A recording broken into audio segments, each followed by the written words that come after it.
கலைஞர் சிந்தனையிலும் செயலிலும் கற்கோட்டையாக உருவான அறிவாலயத்தின் ஒரு துகளை கூட யாராலும் கொடுங்க முடியாது என்று முதலமைச்சர் சொல்லியிருப்பதை பற்றி என்ன நினைக்கிறீர்கள் திருசக்தியாரே? போன வருஷம் திமுக ஆட்சியில பல கோடி ரூபாய் செலவு பண்ணி ஆத்துல அடிச்சுன்னு போனதுன்னு சொல்லுங்க. பாலம் அறிவாலயம் கட்டுறதுக்கு நாங்க என்ன பைத்தியமா? எங்களுக்கு என்ன அவ்வளவு புத்தி இல்லையா? சரி, இந்த கான்ட்ராக்ட் மக்களுக்கு பயன்படுத்துற கான்ட்ராக்டரை வச்சு நாங்க அறிவாலயம் கட்டுவோமா? அப்ப அவர் சொன்னாரு அறிவாலயத்தை சிதைச்சிட்டு போயிட்டாங்களே அப்படின்னு. நாம சொல்லல, தலைவர் சொல்லி இருக்கிறாரு. சிதைச்சது யாரு? நீங்க கள்ளப்படுங்கிறத மட்டும் சொல்றீங்க. மணப்பாறை அருகில் செம்மண் கடத்தல் செய்து பல கோடிகள் சம்பாதித்த திமுக நிர்வாகி.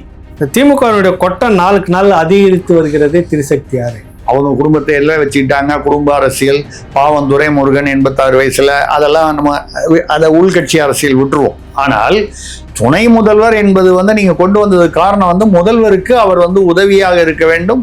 துணை முதல்வர் அவர் இளைஞர், அவர் செய்வார்னு தானே. இதெல்லாம் கவனிக்க வேண்டாமா? கண்டிக்க வேண்டாமா? ஊபியில அகிலேஷ் யாதவ் ஆட்சியில 43,000 இறந்தவர்களுடைய பெயர்ல 43,000 பேர் இறந்தவர்கள் பெயர்ல பென்ஷன் போலியான பெயர்ல பென்ஷன் மாசம் பல வருஷங்களா போய்கிட்டு இருக்கு. இதுல பல ஆயிரம் கோடி மோசடி நடந்திருக்குன்னு சிஏஜி முன்னால ரிப்போர்ட் கொடுத்துருக்காங்க. இந்த ரிப்போர்ட்டை இப்போ தோண்டி எடுத்து இதை விசாரணைக்கு ஏன் கொண்டு வரல அங்க ஊபியில ஒரு அரசியல் ஓடிக்கிட்டு இருக்கு. அங்கதான் முதல்ல சென்னை மாநகராட்சியில மஸ்டர் ரோல் ஊழல்னு ஒண்ணு ஆரம்பிச்சு வச்சோம். தேசிய கல்வி திட்டத்தில் உங்கள் தனி சொத்தை கேட்பது போல் திமிராக பேசினால் தமிழர்களின் தனி குணத்தையும் டெல்லி பார்க்க வேண்டியிருக்கும் என்று மிரட்டுகிறாரே முதல்வர். இது என்ன திருசக்தியாரே தமிழர்களுடைய தனி குணம் அப்படின்னு சொல்றாரு.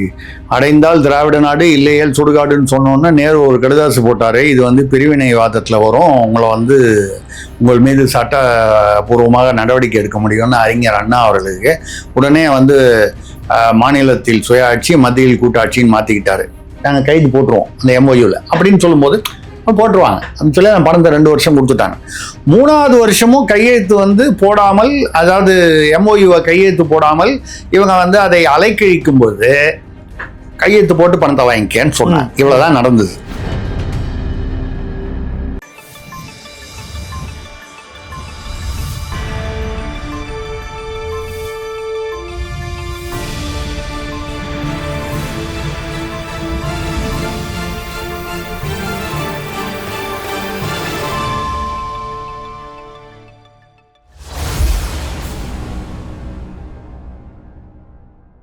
ராவணா பார்வையாளர்கள், தமிழ் உறவுகள் மற்றும் ராவணா நல விரும்புகளுக்கு வணக்கம். இந்த வாரம் திருசக்தியார் கேள்வி பதில் பகுதி 3 தொடர்ந்து ஐயா அவர்கள் நம்ம சந்திக்கிறோம். வணக்கங்க. வணக்கம். ராவணா நேயர்களுக்கு அன்பான வாழ்த்துக்கள். சனிக்கிழமை பார்த்து கேளுங்க. வார இறுதி நாள்ன்றதால ஆமா, திருநள்ளாறு அந்த பகவானை வேண்டிக் கொண்டு கோர்ட்டு நீதிமன்றம் திங்கட்கிழமை தான் வரும். அதனால பார்த்து கேளுங்க. முதல் கேள்வியை பார்த்து நான் கேட்கறேன். தேன்மொழி தென்னவன் குன்றத்தூர்ல இருந்து கேட்டிருக்கிறாங்க. கலைஞர் சிந்தனையிலும் செயலிலும் கற்கோட்டையாக உருவான அறிவாலயத்தின் ஒரு துகளை கூட யாராலும் கொடுங்க முடியாது என்று முதலமைச்சர் சொல்லி இருப்பதை பற்றி என்ன நினைக்கிறீர்கள் திருசக்தியாரே? கலைஞருடைய செயலிலும் சிந்தனையிலும் செயலிலும் உருவான கோட்டையாக கரெக்டா தான் சொல்லியிருக்காரு. அதாவது அறிவாலயம் கட்டும்போது அவங்க என்ன பண்ணிட்டாங்க, இது அவர் முதல்வர் சொல்லல, நான் அதை எப்படி புரிஞ்சுக்கிறேன் யூகம் பண்றேன்றதை சொல்றேன். ஏன்னா அவர் பேசினார்னா ஒரு அர்த்தத்தோட தானே பேசியிருப்பார். சொல்றாருன்னா ஒரு முதல்வர் இவ்வளவு ஒரு முதிர்ந்த அரசியல்வாதி பேசுறாருன்னா அதுல ஒரு அர்த்தம் இருக்கும். நீங்க வெளி அர்த்தத்தை மட்டும் பார்க்க கூடாது, உள்ள அர்த்தத்தையும் பார்க்கணும். அதுதான் நம்மளுடைய கடமை. அவர் என்ன சொல்றாரு, அறிவாலயம் கட்டும் போது நாங்க எங்க திமுக கான்ட்ராக்டர் எல்லாம் கொடுக்காம ஒரு வேற நல்ல கான்ட்ராக்டர் கொடுத்து நாங்க கரெக்டா கட்டிட்டோம். சரி, அது கற்கோட்டையாக அது கலைஞர் இருக்கும் போதே அப்படி கட்டிட்டார்.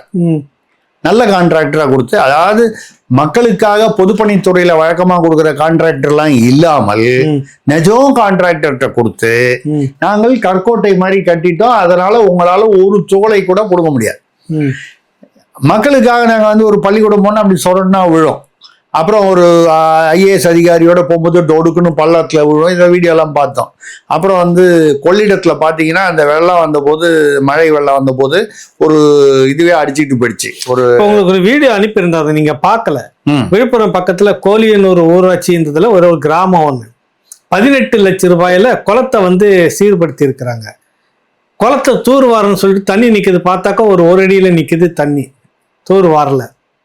அந்த படிக்கட்டு கட்டிக்கிட்டே போயிருக்கிறாரு. கீழே படிக்கட்டு, அந்த கீழே மண்ணு ஒட்டிங்கிறது, மேல அப்படி ஒப்புக்கு போட்டிருக்கிறாரு. அது அப்படியே தொங்க ஆடுது. இன்னும் 2 நாள்ல விழுந்துரும். இந்த திட்ட செலவுன்னு ஒரு ஒரு சிமெண்ட்ல வந்து பெருசா எழுதி வைப்பாங்கல்ல, திட்ட செலவு எத்தனை கோடி, எத்தனை லட்சம், 18 லட்சம். இந்த விழுப்புரம் மாவட்டம் இந்த ஊராட்சி அது வந்து இப்படி இப்படின்னு ஆடுது. எட்டி விட்டானா மல்லாக்க விழுந்துரும். அவன் விட்டானா நம்ம மேல கேஸ் வரும். நமக்கு எதுக்குன்னா அவன் பிடிச்சி ஆட்டி மட்டும் காட்டுனான். இந்த லட்சத்துல பில்டிங் கட்டி நிற்கிறாங்க வேகமா. இப்ப அப்புறம் வந்து அந்த திருவண்ணாமலை பக்கத்துலயே எங்கேயோ உங்க ஊர் பக்கத்துல தான் ஒரு பெரிய பிரிட்ஜ் வந்து திடீர்னு இரும்பு பிரிட்ஜ், அதுன்னு மேல் நம்ம ஒரு பேர் மறந்துட்டேன். அந்த ஊர் வந்து அந்த பிரிட்ஜ் வந்து அப்படியே இரும்பு பிரிட்ஜ் வந்து போன வருஷம் திமுக ஆட்சியில வந்து பல கோடி ரூபாய் செலவு பண்ணி கட்டணும். ஆத்துல அடிச்சுன்னு போனதுன்னு ஆத்துல அடிச்சுட்டு போச்சு அந்த பாலம். அது என்னமோ ஒரு மேல் ஏதோ பேர் மறந்துட்டேன், திருவண்ணாமலை பக்கத்துல. இங்கெல்லாம் வந்து வேற மாதிரி கான்ட்ராக்டர் இதெல்லாம் அடிச்சுட்டு போறதே நீங்க சொன்னாக்கா வேற மாதிரி கான்ட்ராக்ட். அது மக்கள் திட்டம். அறிவாலயம் கட்டுறதுக்கு நாங்க என்ன பைத்தியமா? எங்களுக்கு என்ன அவ்வளவு புத்தி இல்லையா? சரி, இந்த கான்ட்ராக்ட் மக்களுக்கு பயன்படுத்துற கான்ட்ராக்டரை வச்சு நாங்க அறிவாலயம் கட்டுவோமா? நீங்க அப்புறம் இப்ப சொல்றீங்க வந்து ஆட்டி காமிக்கிறாரு, மல்லாக்க விழுந்துரும், குப்புற விழுந்துரும்ன்றீங்க. நாங்க அப்படி கட்டுவோமா? அறிவாலயத்தை மட்டும் கற்கோட்டையாக கட்டி கொண்டு முதல்வரே வந்து இது வந்து ஒப்புதல் வாக்குமூலம் அவர் கொடுத்திருக்கிறது. அவரே ஒத்துக்கிட்டு இருக்காரு.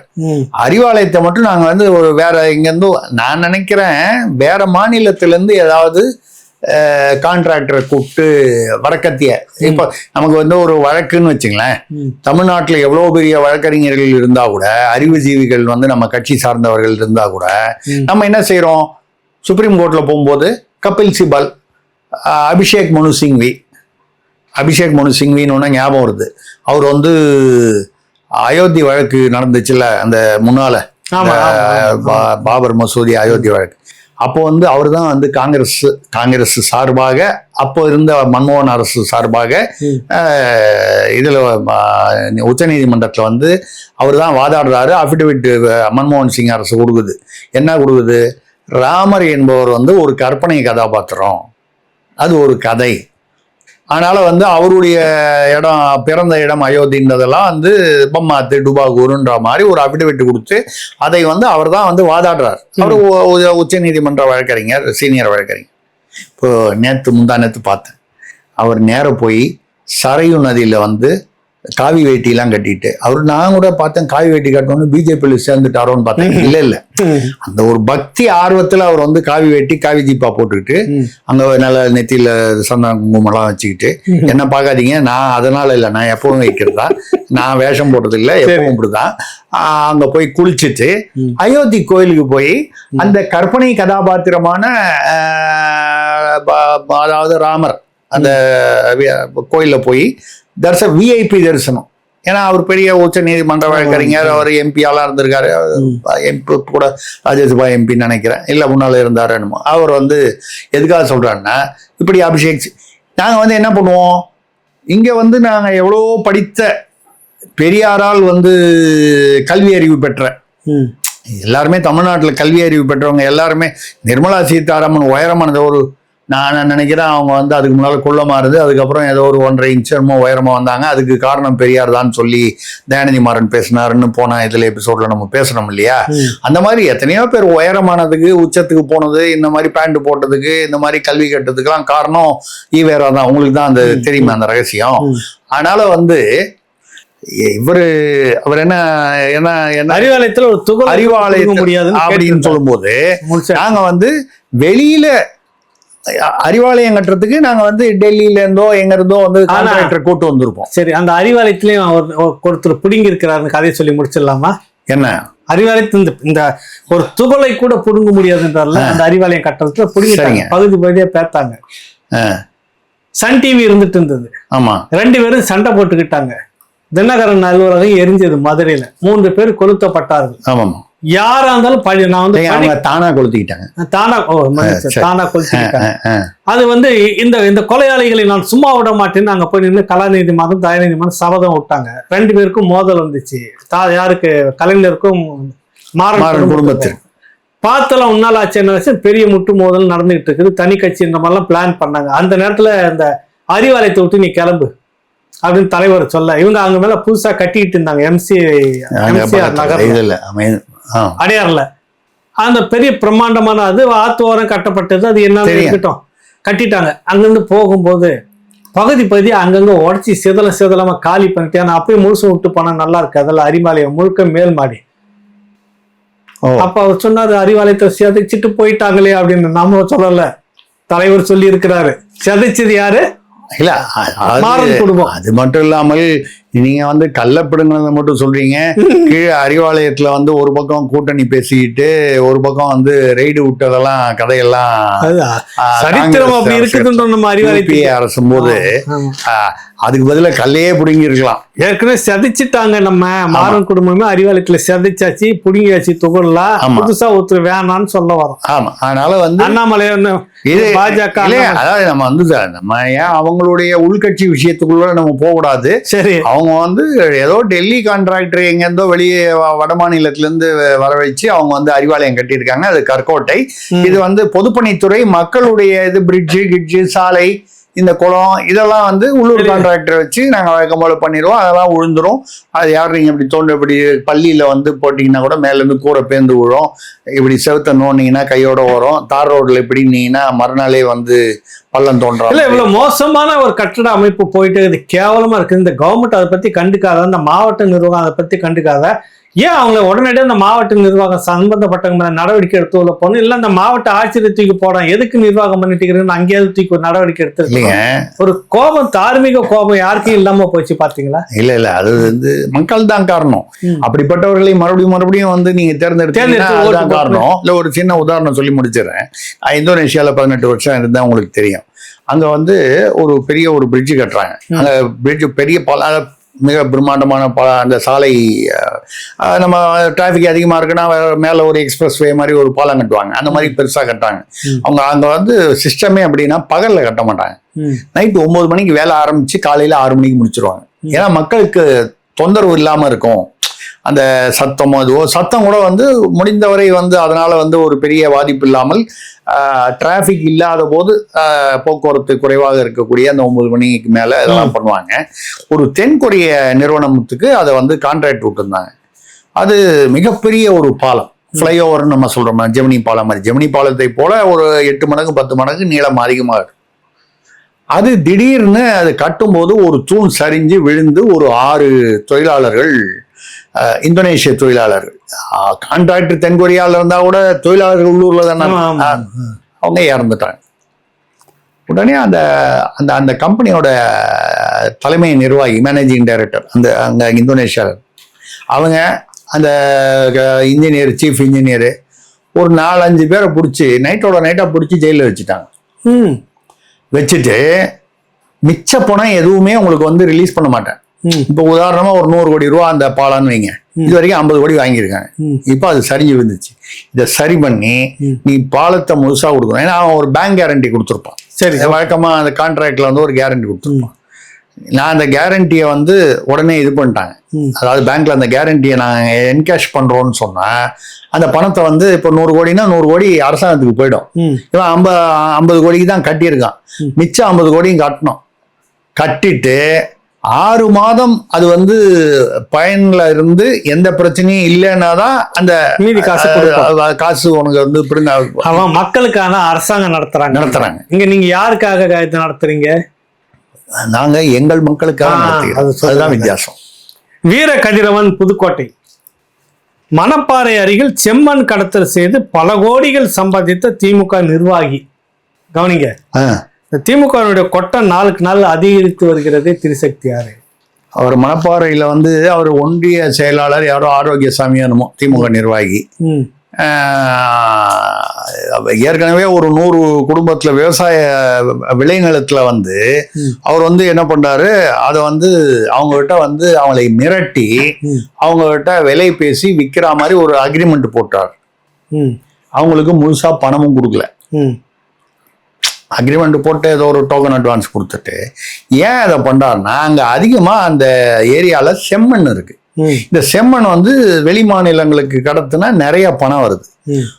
இது அக்ரிமெண்ட் போட்டு அவங்ககிட்ட நிலத்தையும் முழுசா வந்து வாங்கல, அதாவது அவனுக்கு பணம் கொடுக்கல, அவங்ககிட்ட இருந்து நிலத்தை பிடுங்கியாச்சு. கிட்டத்தட்ட 100 விவசாய குடும்பங்கள் இதை பிடுங்கி அங்க வந்து 2 அடி 3 அடிக்கு தோணுனா ஃபுல்லா செம்மண்.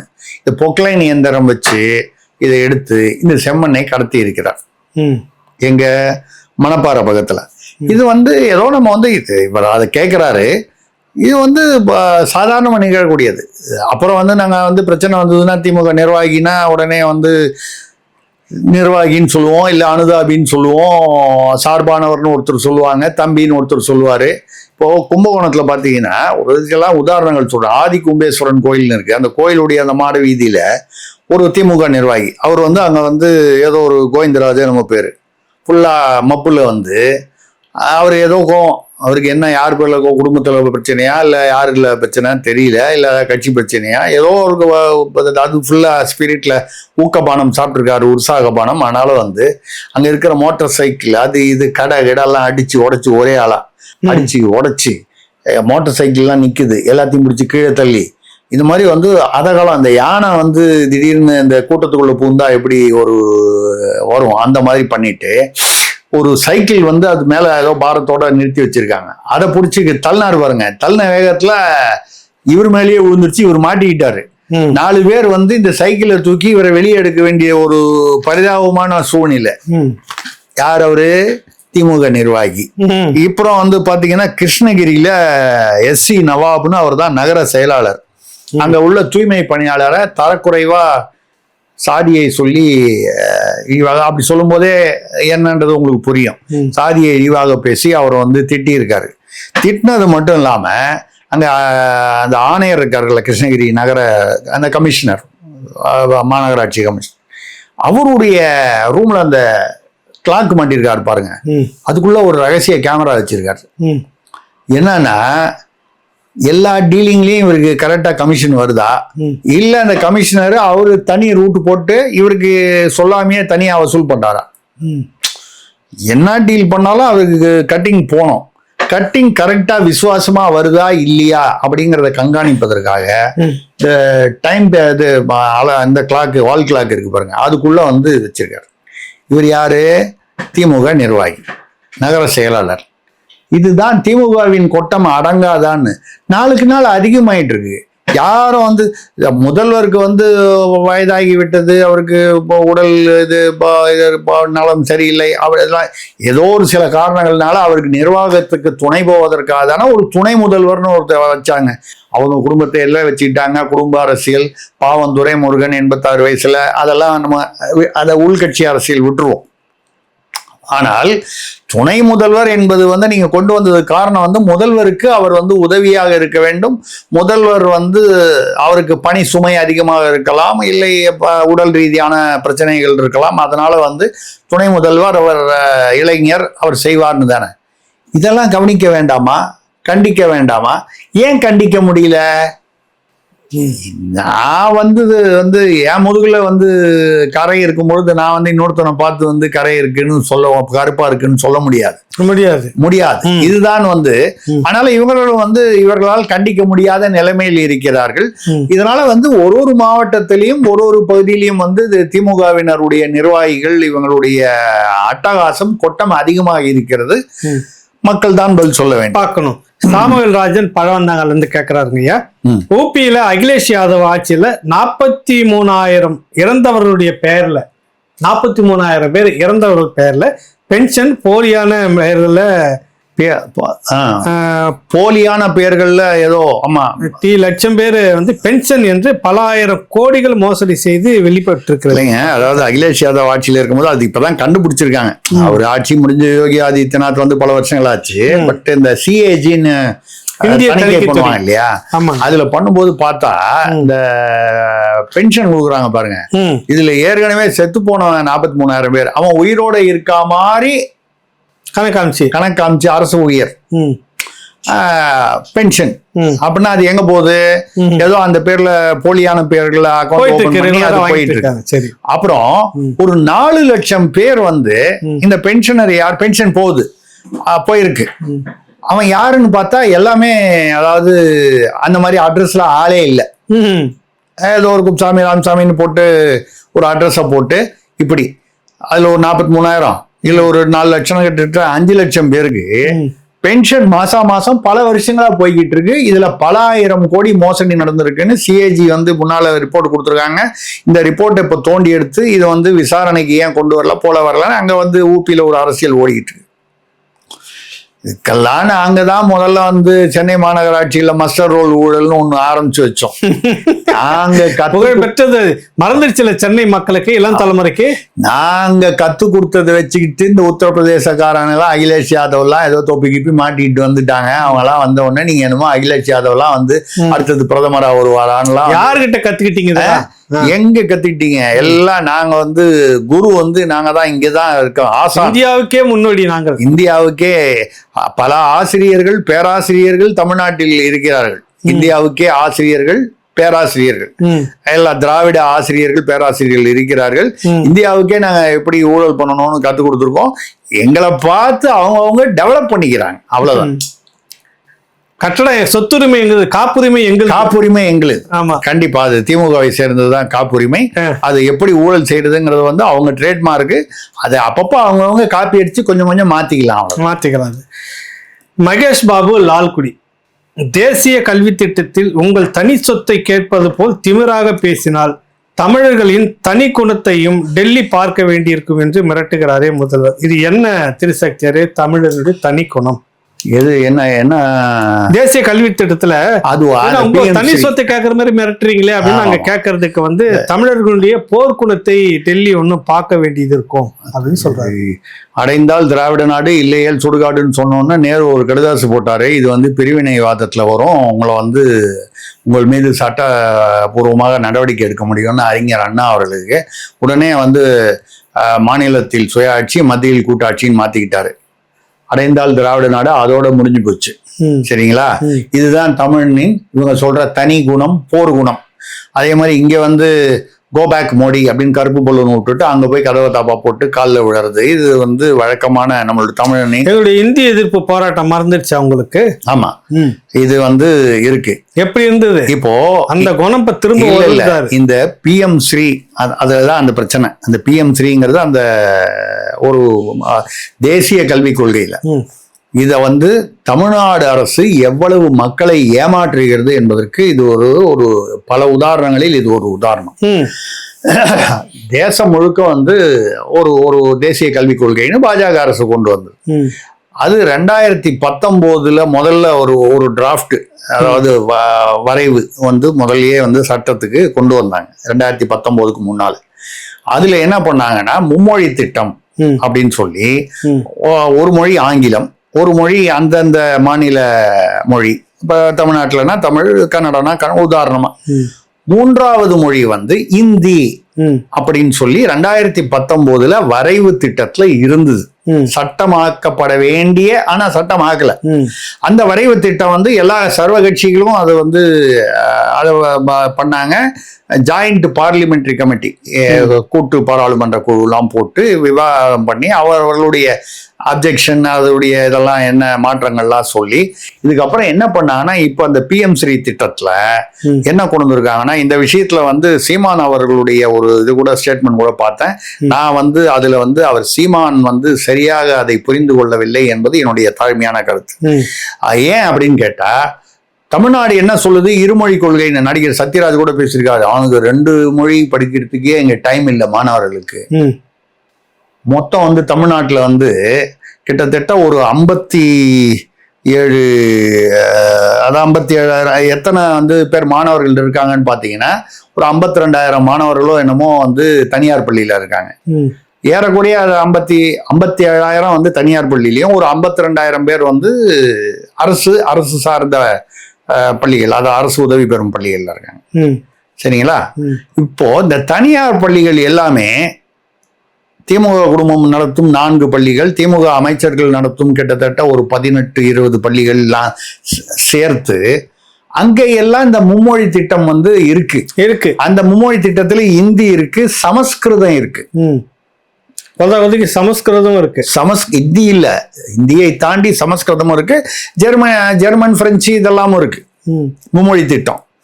இந்த தனியா அவன் பணம் கொடுத்து படிக்கிறான். அதுவும் பார்த்தீங்கன்னா எல்லாமே லட்சக்கணக்கில் ஃபீஸ் இருக்கும். தனியார் பள்ளியிலே வந்து ஒரு பெரிய வியாபாரமாக போயிடுச்சு. இப்போ பொதுவாகவே இந்தியா முழுக்கவே அப்படிதான் இருக்கு, தமிழ்நாட்டிலையும் அப்படிதான் இருக்கு. அதில் வந்து பார்த்தீங்கன்னா லட்சக்கணக்கில் ஒரு குழந்தைக்கு வந்து இப்போ என் பையன் கூட ஹைதராபாத்தில் கட்டுறாரு. ஒரு வருஷத்துக்கு வந்து ஒரு குழந்தைக்கு வந்து ஈஸியாக 1 லட்சம் ரூபா வருது. எல்லாம் 5ஆம் கிளாஸ் 3ஆம் கிளாஸ் 8ஆம் கிளாஸ் குழந்தைக்கு. அப்போ வந்து லட்சக்கணக்கில் வசூல் செய்து பள்ளிகள், தனியார் பள்ளிகள் நடத்தப்படுகின்றன. மக்கள் தனியார் பள்ளிகளுக்கு போகிறார்கள். திமுக குடும்பம் உட்பட அந்த பள்ளிகள்ல மும்மொழி கொள்கையை நீங்க ஏத்துக்கிறீங்க. அரசு பள்ளியில நாங்கள் மும்மொழி கொள்கையை ஏற்றுக்கொள்ள மாட்டோம், இருமொழி கொள்கை தான் சொல்றீங்க. சரி, இந்த 19ன்னு சொன்னா அதுல ஒரு முக்கியமான விஷயம் இருக்கு. இந்த 19ல இந்த வரைவு திட்டம் வந்த போது இந்த விவாதம் இதெல்லாம் கருத்து பரிமாற்றம்லாம் வந்ததுக்கு அப்புறம் இந்தியை கட்டாயமாக 3வது மொழியாக இருப்பதை இதே மத்திய பாஜக அரசு மாற்றி 3வது மொழியாக ஒரு லிஸ்ட் போட்டு அதுல வந்து தெலுங்கு, கன்னடம், துளு, இந்தி, சமஸ்கிருதம் எல்லாம் வந்து இதுல ஏதாவது ஒரு விருப்ப பாடம் வந்து படிக்கலாம் அப்படின்னு சொல்லி அந்த சட்டமா ஆகிவிட்டது. ஆக இப்பொழுது உள்ள, அதாவது தேசிய கல்விக் கொள்கையா வந்ததுல என்ன சொல்லப்பட்டிருக்குன்னா, இந்தி கட்டாயமாக்கப்படவில்லை என்ற உண்மையை தயவு செய்து தமிழ்நாட்டில் அனைவரும் புரிந்து கொள்ள வேண்டும். 3வது மொழியாக வரக்கூடிய பல மொழிகளில் இந்தியும் ஒரு மொழி. இப்போ இதை வந்து நீங்க, அதாவது பிரதானமா அந்த தாய்மொழியில கல்வி கட்டாயம் இதுல வந்துருச்சு, ஆங்கிலம் வந்துருச்சு தொடர்பு மொழியாக.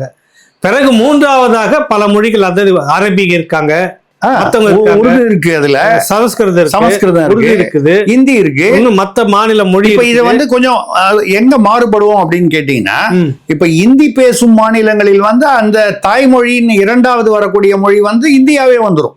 ஏன்னா அவன் இந்தி தாய்மொழியா உள்ளது, இந்தி பேசப்படும் மாநிலம். அப்ப 3வதா கத்துக்கிறத அவன் தமிழ் கூட கத்துக்கலாம். ஆமா, கத்துக்கலாம். நம்ம வந்து ஒரு உதாரணமா சொல்றோம். இதுதான் இந்தி வந்து கட்டாயம் ஆட்சி மொழிக்காக இல்லை. 2வது, நாங்கள் வந்து அந்த 2000 கோடியை வந்து நீங்க வந்து எங்களுடைய பணத்தை வந்து அதுக்கு தான் கேட்டிருக்காங்க. இது என்ன உங்களுடைய தனிப்பட்ட சொத்தா அப்படின்னு முதல்வர் உதயநிதி அவர்கள், துணை முதல்வர்லாம் கேட்டிருக்காங்க. அவங்க நேஷனல் எஜுகேஷன் பாலிசின்னு போட்டு இதுல நீ வந்து கையெழுத்து போட்டு உனக்கு என்ன நீதியோ வாங்கிக்கணும் தொடக்கத்துல போட்டிருக்காங்க. கேளுங்க, 15/3/2024 சிவதாஸ் மீனா அவர்கள் தலைமை செயலாளராக இருந்தபோது அவர் வந்து we are very keen, நாங்கள் இதில் வந்து சேர்வதற்கு மிக ஆர்வமாக இருக்கிறோம், அதற்கான நடவடிக்கைகள் எடுத்திருக்கிறோம், அதுக்காக ஒரு கமிட்டி போட்டு நாங்க வந்து அதாவது முடிவெடுத்து விட்டோம், நாங்கள் இதுல சேர்றோம் இப்படின்னு சொல்லி ஒரு லெட்டர் போட்டிருக்காங்க. ஒண்ணு இருக்கு, முடிச்சிடுறேன். இது கொண்டு வந்தது வந்து 2 வருஷம் அதுல பணம் வாங்கிட்டாங்க மத்திய அரசுல இருந்து. மத்திய அரசு பணம் கொடுத்துருச்சு. என்னன்னு கொடுத்துருக்கு, இவங்க இதுல சேர போறாங்கன்ற அந்த இப்ப ஒரு சிவதாஸ் மீனா வந்து ஒரு லெட்டர் போடுறாரு, நாங்க சேர்வதற்கு ஆர்வமாக இருக்கிறோம், நாங்கள் கட்டாயம் சேர்க்கிறோம், நாங்க கைது போட்டுருவோம் அந்த MOUல அப்படின்னு சொல்லும் போது போட்டுருவாங்க அப்படின்னு சொல்லி அந்த பணத்தை 2 வருஷம் கொடுத்துட்டாங்க.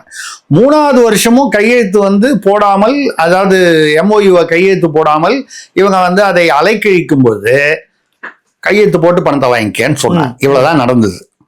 சரிங்களா? சரிங்க. இப்ப சிவதாஸ் மீனா வந்து அதாவது தலைமை செயலாளர் வந்து முதல்வருடைய பர்மிஷன் இல்லாம 2024 வந்து எப்படி வந்து மத்திய அரசுக்கு வந்து நாங்க வந்து we are very keen to participate and then sign the MOUன்னு போட்டாரு.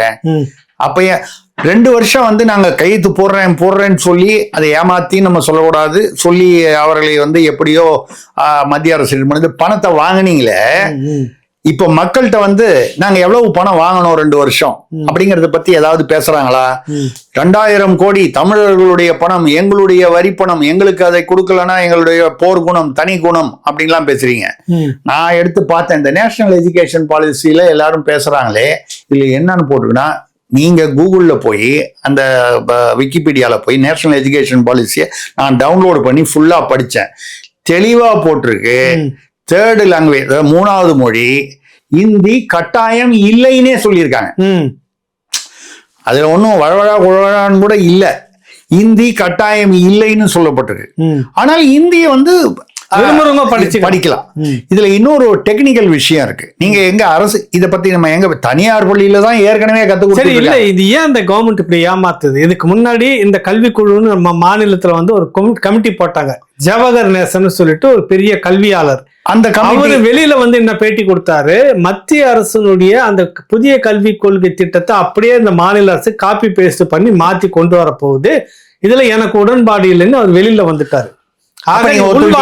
ஒத்துக்கிட்டீங்க, நடத்த போறீங்க, ஏன் அந்த டிராமான்னு கேக்குறேன். இல்ல அதான் இப்போ வந்து அந்த சும்மா அந்த ஒரு எலெக்ஷன் வரப்போகுது அப்படின்னா எங்களுடைய உரிமை தட்டி பறிக்கப்படி போயிடுதுன்னா, இதுல நான் ஒரு முக்கியமான டெக்னிக்கல் பாயிண்ட், இது எந்த அரசியல்வாதியுமே பேசலைங்கிறது எனக்கு ஆச்சரியமா இருக்கு. ஐயா யாருக்கும் தெரியல. இல்ல அதாவது 2 வருஷம் இவங்க வாங்கினதை ரகசியமா வச்சிருக்காங்க, வெளியில சொல்லல. இத பழகற்பியா மட்டும் ஒரு வீடியோல பேசியிருக்காரு, பார்த்தேன். 2 வருஷம் இவங்க பணத்தை எப்படி வாங்கினாங்க, 3வது வருஷம் நீங்க கையெழுத்து போடல, டாஜ் பண்றீங்க, அலக்கழிக்கிறீங்கன்னும் போதுதான் அவங்க நிறுத்திருக்காங்கன்னு பேசியிருக்காரு. அவர் பேசுனது சரியா அப்படிங்கறத நானும் வந்து, அதாவது தகவல் சரியாங்கிறத வெரிஃபை பண்ண உண்மை. நேஷனல் எஜுகேஷன் பாலிசியை டவுன்லோட் பண்ணி பாக்குறேன், அதுல வந்து இந்தி கட்டாயம் இல்லைங்கிற வார்த்தையே இருக்கு. அதாவது ஏன்னா அது ஏன் கட்டாயம் இல்லைன்னா, பல மொழிகள், ஜெர்மன் கத்துக்கலாம், பிரெஞ்சு கத்துக்கலாம், இந்தி விரும்புறவங்க கத்துக்கிறான். எல்லாத்தையும் தாண்டி ஒரு டெக்னிக்கல் பாயிண்ட், இது எங்க நம்ம பேசுறது, அரசு பள்ளி. தனியார் பள்ளியை பத்தி கொஸ்டினே வரலையே. அரசு பள்ளியில இப்ப நீங்க இந்தி 3வது மொழியில வந்து யாராவது விரும்புறான்னு வச்சுங்க, மாநில அரசு தானே அரசு பள்ளியை நடத்துது. ஆமாங்க. இந்தி வாத்தியார் நீங்க அப்பாயிண்ட் பண்ணாதானே அவன் இந்தி கத்துக்க முடியும். ஆமா. உங்களுக்கு இஷ்டம் இல்லைன்னா இந்தி வாத்தியார் அப்பாயிண்ட் பண்ணாதீங்க. இந்தி வாத்தியாரை போடணும்னு டெல்லியும் வந்து நிர்பந்தம் பண்ண முடியாது. ஆமா. ஏன்னா அதுலதான் சொல்றேன், இந்தி கட்டாயம் இல்லைன்னு நான் படிச்சுட்டு தான் சொல்றேன். நான் படிக்காம சும்மா வெளியில உள்ள தகவலை வச்சு சொல்லல, படிச்சுட்டு சொல்றேன். அப்பயே அவங்க இந்த மாதிரி ஏமாத்திட்டு இருக்காங்க. இது வந்து ஒரு இதுதான், பக்கம் கையெழுத்து போட்டு நாங்க ஏற்கிறோம் அப்படின்னு சொல்றாங்க, பணத்தை 2 வருஷம் வாங்கிட்டாங்க. இப்ப புதிய கல்விக் கொள்கையை தமிழ்நாட்டுல அப்படி காப்பி பேஸ்ட் பண்ணுங்க. இதுல வந்து அந்த 3வது மொழி வந்து நான் வந்து இந்திங்கிறத விட்டுட்டு நீங்க பாத்தீங்கன்னா பல மொழிகள், இப்ப நீங்க கும்மிடி பூண்டிக்கு அண்ணாண்ட போனீங்கன்னா, அதாவது திருப்பதி அந்த பக்கம், அதாவது தமிழ்நாடுடைய அந்த எல்லைக்கு போனீங்கன்னா, அங்க இருக்கிறவர்கள் தமிழ் தெலுங்கு 2மே பேசுறவங்க. அவங்களுக்கு ஒரு வாய்ப்பு, ஆங்கிலம் தமிழ் தெலுங்கு 3வது மொழியாக ஏன் படிக்கிறான்னு கேட்க கூடாது. ஏன்னா அவன் வீட்டுல பேசுற மொழி தெலுங்கு, தமிழும் பேசுறான் தெலுங்கும் பேசுறான். அப்ப தெலுங்கு கத்துக்கிறது அவனுக்கு ஒரு வாய்ப்பு, தவறே இல்லையே. அது கன்னடமா, நான் சொல்ற தெலுங்குங்கிறது உதாரணம், அது கன்னடமா இருக்கலாம், துளுவா இருக்கலாம். அந்த பகுதியில அதிகமாக தெலுங்கு பேசுபவர்கள் இருந்தால் தெலுங்கு வாத்தியார் போடுங்க. அந்த பகுதியில அதிகமா மலையாளம் வந்து கேரள எல்லையில இருக்கு, கோயம்புத்தூர் தாண்டி இருக்குன்னால மலையாள வாத்தியார் போடுங்க.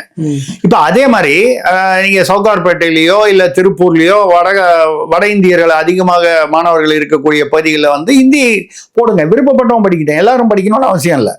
அவன் ஹிந்தி படிக்காம வேற ஒரு மொழி படிக்கிறேன் அப்படின்னு சொன்னா, நீங்க ஜெர்மனோ பிரெஞ்சோ வாத்தியார், நீங்க எல்லா மொழிக்கும் ஒரு வாத்தியார் அரசு பள்ளியில உள்ள, அரசு பள்ளியில பாதியில வந்து வாத்தியாரே வந்து இல்லாம இருக்கு நிறைய பள்ளிகள்ல, ஃபிலப் ஆகாம. அப்போ நீங்க இந்தி வேண்டாம் என்று நினைத்தால் இந்தி வாத்தியாரே நீங்க அப்பாயின்ட் பண்ணலன்னா இந்தி எப்படி கத்து கொடுப்பாங்க? சிம்பிளான டெக்னிக்கல் விஷயம், இதை யாருமே பேசல. நீங்க சொல்ற மாதிரி இந்த 2 வருஷம் எப்படி பணம் வாங்குனீங்க, இப்ப மட்டும் ஏன் பில்டப் கொடுக்குறீங்க? இது வந்து அரசு வந்து மக்களை வந்து இந்த தேர்தல் சமயத்தில் வந்து அந்த உசுப்பி விடுறது, இந்த மத்திய அரசு வந்து இந்தியை திணிக்கிறதுன்னு இது ஓட்டு வாங்குற வரைக்கும் இந்த பாட்டு பாட வேண்டியது. இந்தி பாட்டு வந்து வழக்கமா தேர்தல் வந்தா இந்த இந்தி உச்சஸ்தாய்க்கு போயிடும். அதுக்கப்புறம் இதுல வந்து விஜய் சேதுபதி எல்லாம் பேசுறாரு இந்திய பத்தி, நடிகர் எல்லாருக்கும் இப்போ விஜய் பேசுறாரு, நடிகர் விஜய். நடிகர் விஜயோட படம்லாம் ஹிந்தியில ஏன் வந்து வெளியிடுறாரு? அதை தொட்டு சம்பாதிக்கணும். ஆ, நல்லன்ற மொழியை வந்து கத்துக்கிறதுல பிரச்சனை இல்லை. திணிச்சு ஆட்சி மொழி இதுதான் கொண்டு வரும்போது இல்ல, இப்ப என் மொழி என்ன ஆகுதுன்னு ஒரு கேள்வி இருக்கு. இல்லைங்க, உங்களை தமிழ் படிக்க வேணாம்னு யாரும் சொல்லல. ஆங்கிலம் பொதுவா போச்சு, எல்லாரும் படிக்க விரும்புறாங்க, இருக்கு, படிக்கிறதுக்கு வசதி வாய்ப்புகள் அரசு பள்ளிகள்ல இருக்கு. சரி, 3வது மொழியாக உருது இருக்கு, சமஸ்கிருதம் இருக்கு, ஹிந்தி இருக்கு, தெலுங்கு இருக்கு, கன்னடா, எத்தனையோ மொழிகள் இருக்கு. அந்தந்த பகுதிகளில் நீங்க வாத்தியாரை அப்பாயிண்ட் பண்ணாதான் அது வந்து அந்த மாணவ, இப்போ ஒரு ஸ்கூல்ல வந்து 100 பேர் படிக்கிறான்னு வைங்க, உதாரணமா ஒரு 4 பேர் வந்து ஹிந்தி படிக்கணும்னு விருப்பப்பட்டா அந்த 4 பேருக்காக தனியா ஹிந்தி வாத்தியார் போட முடியாது.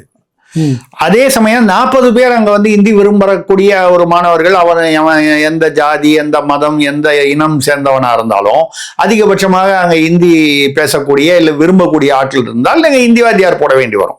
நான் சொல்றேன் ஹிந்திங்கிறது ஹிந்தி மட்டும் இல்ல, தெலுங்கு வாத்தியார் இந்த பக்கம் ஆந்திரத்தை நோக்கி உள்ள தமிழ்நாட்டு எல்லை பகுதிகளில் தெலுங்கு, இந்த பக்கம் கன்னடம், இந்த பக்கம் மலையாளம், இப்படி அந்தந்த பகுதிகளுக்கு தேவையான ஆசிரியர்களை மட்டும்தான் நீங்க, அது யாரு போட போறா? பள்ளிக்கல்வித்துறை தானே போடணும். ஆமா, அப்புறம் எப்படி ஹிந்தி திணிக்கிறாங்கன்னு சொல்றீங்க? ஏமாற்று வேலை தானே. 2வது, நீங்க வந்து இந்த எம்ஓயூல கையெழுத்து போறேன்னு சிவதாஸ் மீனா சீஃப் செக்ரட்டரி எப்படி கையெழுத்து போட்டு கொடுத்தாரு? 2 வருஷம் எப்படி பணம் வாங்கினீங்க? 3வது வருஷம் வந்து அவன் கொடுத்துருந்தான்னா பேசாம இருந்திருப்பீங்க. நீ ஒரு 2 வருஷமா கையெழுத்து போறேன்னு சொல்லி ஏமாத்திக்கிட்டு இருக்க, நீங்க கையெழுத்து போட்டாதான் கொடுப்பேன்றாங்க. இது வந்து எப்படி வந்து எங்களுடைய உரிமை அதுன்னா, உங்களுக்கு ஜிஎஸ்டில உங்களுடைய பகுதி வந்துருச்சு, 50% வந்துருச்சு. அந்த மிச்சம் உள்ள மத்திய அரசு எடுத்துக்கிற 50%லயும் வந்து கிட்டத்தட்ட வந்து 21%, மொத்தமா 71% ஜிஎஸ்டில அந்தந்த மாநிலத்துக்கு வந்துருது. இதை தவிர நிதி ஆணையம் இருக்கு, பினான்ஸ் கமிஷன், அவங்க தான் வந்து மற்ற நிதி ஒதுக்கீடுகளை வந்து அவங்க தான் ஒரு ஃபார்முலா வச்சு முடிவு பண்றாங்க. இப்ப நீங்க வந்து இந்த நேஷனல் எஜுகேஷன் பாலிசியில கொடுக்கறது வந்து மத்திய அரசு அதிகப்படியாக கொடுக்கிறது. நீ இந்த பாலிசியை வந்து ஒத்துக்கிட்டு எல்லாத்தையும் நீ இம்ப்ளிமெண்ட் பண்ணா உனக்கு கொடுக்குறேன்றது இந்த வரிகள்ல கழிச்சு கொடுக்கல. இந்த வரிகளை தாண்டி மத்திய அரசுக்கு வந்து ஜிஎஸ்டில ஒரு 29% போகுது பாருங்க, மொத்தம் 100ல. அந்த 29 கணக்குல அவங்களுக்கு வரக்கூடிய வருமானத்திலிருந்து கொடுக்குறாங்க. அவன் என்ன சொல்றான், உனக்கு ஹிந்தி கட்டாயம் இல்லையே, ஹிந்தி வந்து 3வது மொழியில விருப்பத்துல ஏதோ ஒரு மொழியாக, பல மொழிகளுக்கு இடையில இந்தியும் உண்டுன்னு தான் சொல்றான். தெளிவாக போட்டிருக்கு ஹிந்தி வந்து கட்டாயம் இல்லைன்னு. சும்மா மக்களிடையே வந்து நான் வச்சிருக்கேன் இங்கிலீஷ்ல வந்து அந்த அந்த அந்த நேஷனல் எஜுகேஷன் பாலிசியில உள்ள அந்த பேராகிராஃபை வந்து நான் சேவ் பண்ணி வச்சிருக்கேன். ஹிந்தி கட்டாயம், இட் இஸ் நாட் கம்பல்சரின்னு தெளிவா எழுதியிருக்கு. ஏன் மக்களை ஏமாத்துறீங்க? ஏமாத்திட்டு இருக்காங்கன்னு சொல்ல ஏமாத்திட்டு இருக்காங்க. நல்லது. இறுதியாக வந்து கேள்வி, நமச்சிவாயம் வாசுதேவன் நல்லூர் வந்து கேட்கிறாரு, கோவை பட்டீஸ்வரன் கோயிலில் தமிழில் வழிபாடு செய்ய வழக்கு போட்டிருப்பதாக திருமாவளவன் அவர்கள் சொல்கிறார்கள். நல்ல விஷயம்தான். அதாவது சமஸ்கிருதத்தில் எப்படி வழிபாடு நடத்துறோமோ அதே மாதிரி தமிழிலும் வழிபாடு நடத்த வேண்டும் என்ற அந்த கொள்கையை நான் ஆதரிக்கிறேன். அது ஏன்னா சமஸ்கிருதம் என்பது வந்து எல்லா மக்களுக்கும் அது வந்து பேச்சு மொழியாக இப்ப இல்லை, ஒரு காலத்துல இருந்திருக்கலாம், அது வேற விஷயம். ஆனால் வந்து அது வந்து தேவமொழி அப்படி வந்து அப்படின்னு ஒரு நம்பிக்கை இருக்கிறது. நம்பிக்கை இருப்பவர்களுக்கு அந்த நம்பிக்கையை வந்து நான் வந்து தவறுன்னு சொல்லல. அதே சமயத்துல நீங்க தமிழில் வழிபாடு செய்யும் பொழுது, எனக்கு தெரிந்த மொழியில் வழிபாடு செய்யும் பொழுது எனக்கு வந்து என்ன வழிபாடு, நான் என்ன பிரார்த்தனை அப்படி இல்ல, அது மட்டும் இல்ல, எனக்கு புரியுது. இப்போ டாக்டர் கிட்ட போறீங்க, டாக்டர் வந்து உங்களுக்கு வந்து அது என்னன்னா அப்படின்னு ஒரு பேர் ஏதோ ஸ்பாண்டிலைசேஷன் அப்படின்னு ஏதோ ஒரு இங்கிலீஷ்ல சொல்றாரு, பயந்துருவீங்க இல்லைங்க. உங்களுக்கு வந்து இந்த நரம்பு இங்க போகுது இல்லைங்களா, அது கொஞ்சம் வீக்கா இருக்குங்க, ஒரே வார்த்தை. அது வந்து அதை கொஞ்சம் சரி பண்றதுக்காக தான் உங்களுக்கு மருந்து கொடுத்துருக்கேன். நீங்க டெய்லி சாப்பிட்டீங்கன்னா அந்த நரம்பு கொஞ்சம் ஸ்ட்ரென்த் ஆயிடுச்சுன்னா உங்களுக்கு இந்த வலி வராது. இது சிம்பிள். அதுக்கு பதில் அவர் வந்து இந்த ஸ்பாண்டிலைட்டிஸ்ல உங்களுக்கு ஆர்த்தோ இந்த செர்விக்கல் இதுல வந்து என்னமோ சொல்றாரே நடுக்கம் ஒரு சரி. அதாவது இங்கிலீஷ் தெரிஞ்சா கூட அந்த மருத்துவ டேர்ம்ஸ் அது சில பேருக்கு தெரியும், பல பேருக்கு தெரியாது. இதே மாதிரி நீங்கள் வந்து கடவுளை வழிபட போகும்போதும் தமிழில் வழிபடும் போது என்ன சொல்லி ஐயா ஆகா கடவுளே எனக்கு இதை கொடு, எனக்கு அந்த செல்வங்களை கொடு, புத்திர பாக்கியங்களை கொடு, எனக்கு கஷ்டங்களை நிவர்த்தி செய், ஏதோ ஒண்ணு, ஏதோ புரியுற மாதிரி வரும்பொழுது ஒரு இன்னும் கொஞ்சம் வந்து அதுல நமக்கு ஒரு நெருக்கம் வருது நம்ம மனதுக்கு. ஆக தமிழில் வழிபாடு என்பதை நான் ஏற்றுக்கொள்கிறேன். அவர் கோவை பட்டீஸ்வரன் கோயில் அதுக்காக வழக்கு போட்டிருக்கேன்னு சொல்றாரு, பாராட்ட வேண்டிய விஷயம்.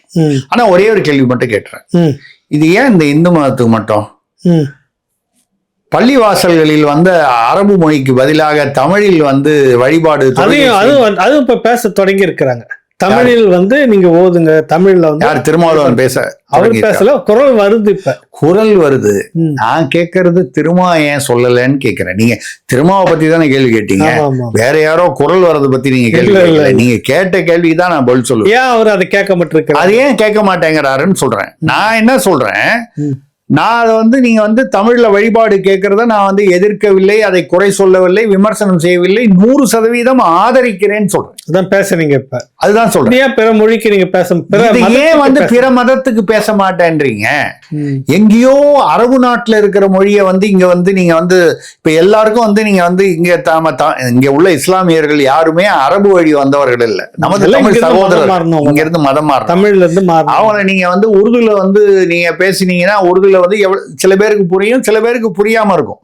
இப்போ தமிழர்கள்ல வந்து கோயில்ல போனா வடமொழியில சமஸ்கிருதத்துல வந்து மந்திரம் சொல்றவங்க எல்லாம் மந்திரம் சொன்னோன்னு அர்ச்சகர் வந்து பிரமாதமா மந்திரம் சொன்னாரு நினைப்பாங்களே தவிர அதுக்கு எவ்வளவு பேருக்கு அர்த்தம் தெரியாது. அதே மாதிரி அரபு மொழியும் அர்த்தம் தெரியாமல் அவர்கள் வந்து சொல்லலாம், நான் அதை சொல்லக்கூடாதுன்னு சொல்லல.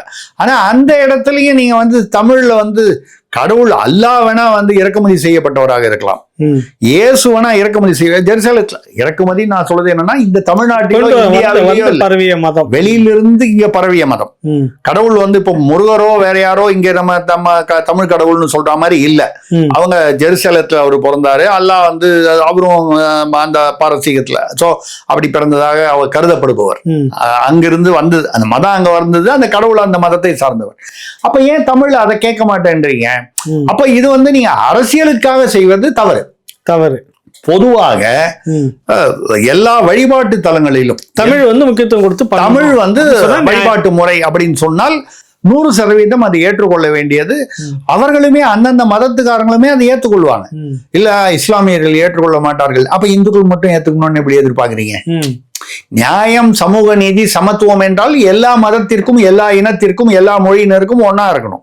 நீங்க இவங்களுக்கு மட்டும் இந்த ரூல் செல்லும், அவங்க கிட்ட எல்லாம் போய் கேட்க முடியாதுப்பா, அப்போ அது தவறான பாதை. அது இதைத்தான் சொல்றேன். திருமாவர்கள் சொல்வது ஏற்றுக்கொள்ளக்கூடியது, பாராட்டக்கூடியது. ஆனால் இதே அவர் வந்து பள்ளிவாசல்களுக்கும் தேவாலயங்களுக்கும் சொல்ல வேண்டும். ஏன் அங்க வந்து லத்தீன் மொழியில உள்ள அந்த வார்த்தைகள் மட்டும்தான் சொல்றாங்க, ஏன் தமிழ் சொல்றாங்க? அங்க கூட ஓரளவுக்கு கிறிஸ்தவ தேவாலயங்களில் கூட தமிழ்ல வந்து நடத்துறாங்க. சில வார்த்தைகள் வந்து லத்தீன் கிரேக்க வார்த்தைகள் தான் ஆங்கிலம் கலக்கிறதே தவிர ஓரளவுக்கு தமிழில் வந்து விட்டது. நம்ம உள்ளதை உள்ளபடி சொல்லுகிறோம். ஆனால் இஸ்லாமியர்கள் வந்து அது ஏதோ அவர்களுக்கு அதுல தயக்கம் இருக்கிறது. அந்த தயக்கத்தை வந்து அவர்களுக்கு அதை சரி செய்ய வேண்டியது அந்தந்த மதத்தில் உள்ள தலைவர்கள், சமூக நல்லிணக்கத்திற்காக யாரெல்லாம் ஆர்வலர்கள் இருக்கிறார்களோ அவங்க செய்யணும்.